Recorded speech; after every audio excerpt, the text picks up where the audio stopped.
साथियों प्रणाम। कैसे हैं आप? अच्छे ही होंगे। कुछ अच्छा पढ़ रहे होंगे, कुछ अच्छा सुन रहे होंगे। अपने जीवन में स्वाध्याय, सत्संग, चिंतन, मनन का समावेश कर रहे होंगे। आइए इसी क्रम में स्वाध्याय करते हैं। जीवन साधना, प्रयोग और सिद्धियां। लेखक श्री राम शर्मा आचार्य। पुस्तक के 35वें पृष्ठ से आकांक्षाओं का परिष्कार कीजिए। आकांक्षाएं मनुष्य को अन्य प्राणियों से विलग करने वाली चेतना का लक्षण है। अन्य प्राणियों की गतिविधियां भोजन, नींद और वंश परंपरा कायम रखने तक ही सीमित रहती हैं। मनुष्य भी प्रकृति की प्रेरणा से इन आवश्यकताओं को पूरा करता है, लेकिन उसके विकास की जो संभावनाएं दृष्टिगोचर होती हैं, प्रगति के जो चिन्ह दिखाई पड़ते हैं, वे आकांक्षाएं तथा उनकी पूर्ति के लिए किए गए प्रयासों के ही परिणाम हैं। किसी भी कार्य का आरंभ सर्वप्रथम आकांक्षा के रूप में ही होता है। आकांक्षा उठते ही उसकी पूर्ति के लिए मस्तिष्क विचार करने और योजना बनाने लगता है। उदाहरण के लिए कोई व्यक्ति धनवान और साधन संपन्न बनने की आकांक्षा रखता है तो उसके विचार, उसकी बुद्धि और उसका मस्तिष्क आकांक्षा के साथ ही सक्रिय हो उठेंगे। यदि उपलब्ध साधन ही पर्याप्त जचते हैं और अधिक धन संग्रह की इच्छा नहीं उठती तो बुद्धि और विचार उधर जाएंगे भी नहीं। मनुष्य का स्तर और उसकी जीवन पद्धति बहुत कुछ आकांक्षाओं पर निर्भर करती है। धनवान बनने की प्रबल इच्छा हुई और साथ ही इतनी आतुरता भी कि अभी धन संपन्न हुआ जाए तो व्यक्ति अनित की ओर भी आकृष्ट हो सकता है तथा अनैतिक साधनों से अपनी इच्छा पूरी करने लगता है। व्यक्तित्व का स्तर उठाने के लिए अपनी आकांक्षाओं का परिष्कार, इच्छाओं का परिमार्जन और पूर्ति के लिए आतुरता को कम करना चाहिए। आकांक्षाओं और प्रबलता और आतुरता ही वह कारण है जिससे कि हम अपने को हर घड़ी व्यग्र, परेशान तथा कष्ट पीड़ित, अभावग्रस्त अनुभव करते रहते हैं। आकांक्षाओं के असंतुलन और विस्तार से ही एक व्यक्ति उन्हीं साधनों, परिस्थितियों में स्वयं को सुखी, संतुष्ट अनुभव कर लेता है तो दूसरा व्यक्ति उनको लेकर ही अभाव का रोना रोता रहता है। इसका अर्थ यह नहीं कि आकांक्षाएं रखना ही नहीं चाहिए। वस्तुतः आकांक्षाएं ही प्रगति की प्रेरणा देती हैं और व्यक्ति को सक्रिय रखती हैं। महत्वाकांक्षी व्यक्ति ही जीवन में महत्वपूर्ण सफलताएं प्राप्त करते हैं, लेकिन उस तरह की आकांक्षाएं परिष्कृत और परमार्जित ही हो सकती हैं। अन्यथा आकांक्षाओं का अनियंत्रित विस्तार व्यक्ति को खिन्न, क्षुब्ध और कुंठित बनाने लगता है। इसलिए महापुरुषों ने उपलब्ध परिस्थितियों में संतुष्ट रहते हुए आगे बढ़ने की प्रेरणा दी।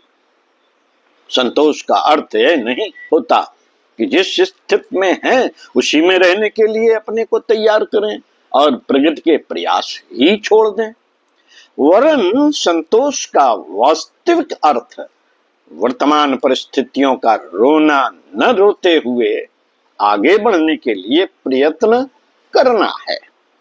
यदि वर्तमान परिस्थितियों से असंतुष्ट और खिन्न रहा जाएगा तो प्रगति की दिशा में कदम उठा ही नहीं सकेंगे, क्योंकि असंतोष व्याकुलता और अस्त व्यस्तता उत्पन्न करता है असंतुष्ट रहने वाला व्यक्ति वर्तमान परिस्थितियों का निवारण खोजने में नहीं लगता, वरन उसके विचार उन्हीं दिशाओं में बहकते रहते हैं जो परिस्थितियों का और भी भयावह स्वरूप प्रस्तुत करती हैं। जैसे एक व्यक्ति अभावग्रस्त है, खाने पीने की सामान्य सुविधाएं भी वह बड़ी कठिनाई से जुटा पाता है। स्पष्ट है कि वह स्थिति सुखद और संतोषप्रद नहीं होगी। वह इन परिस्थितियों में चिंताग्रस्त, खिन्न, उदास और निरुत्साही बना रहेगा तथा इन मनोविकारों के परिणाम स्वरूप अपनी स्थिति में कोई सुधार करने की अपेक्षा उनसे ही भयभीत रहा करेगा। दुख और पीड़ा की अनुभूति व्यक्ति को असंदिग्ध रूप से पंगु बना देती है। दुख और पीड़ा की संवेदना से तो क्रियाशील होने की ही प्रेरणा मिलती है, लेकिन उस संवेदना अनुभूति का यदि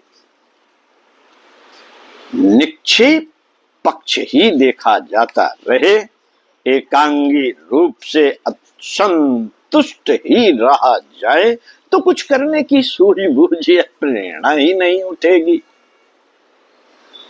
प्रगतिशीलता का तकाजा है वर्तमान कष्ट कठिनाइयों का निवारण करने के लिए सृजनात्मक ढंग से विचार किया जाए और परिस्थितियों के कारण जानने, उन्हें दूर करने के लिए शांति व संतुलित ढंग से विचार किया जाए। यह स्थिति वर्तमान परिस्थितियों का बोझ मस्तिष्क पर से हटाए बिना प्राप्त नहीं की जा सकती। महत्वाकांक्षाएं घुटती रहती हैं और चिंता, असंतोष व उद्विग्नता की जंजीरें, बेड़ियां आगे नहीं बढ़ने देती। असंतोष का एक कारण यह भी है कि हम अपनी तुलना अपने से अधिक अच्छी स्थिति वालों से करने लगते हैं। उपलब्धियों को लेकर किया गया यह असंतोष निश्चित रूप से मानसिक शांति को नष्ट ही करता है। यदि यह विचार किया जाए कि जिन्होंने उन्नति की है उन्होंने हमसे अधिक प्रयत्न किए तथा अधिक पुरुषार्थ किया, प्रायः उस दिशा में विचार ही नहीं जाते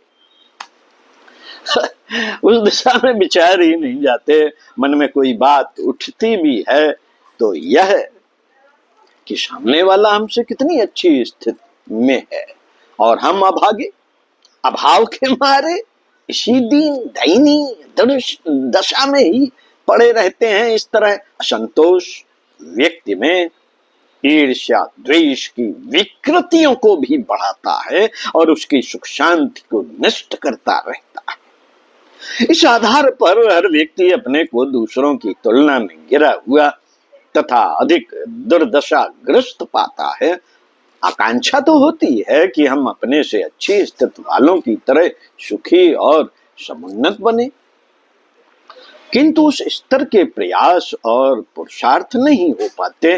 फलतः व्यक्ति उसी स्थिति में पड़ा रहता है।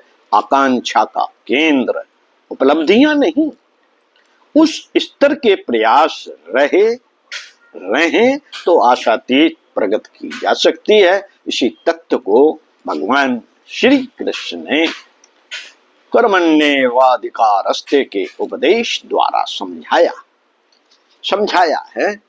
क्या समझाया है, मिलते हैं अगले वीडियो में आपसे पुनः। तब तक के लिए जो सुना है, समझा है, उसी को नोट किया जाए, उसी पर चिंतन किया जाए, उसी का सत्संग किया जाए, तभी तो स्वाध्याय का क्रम आगे बढ़ेगा। ओम शांति।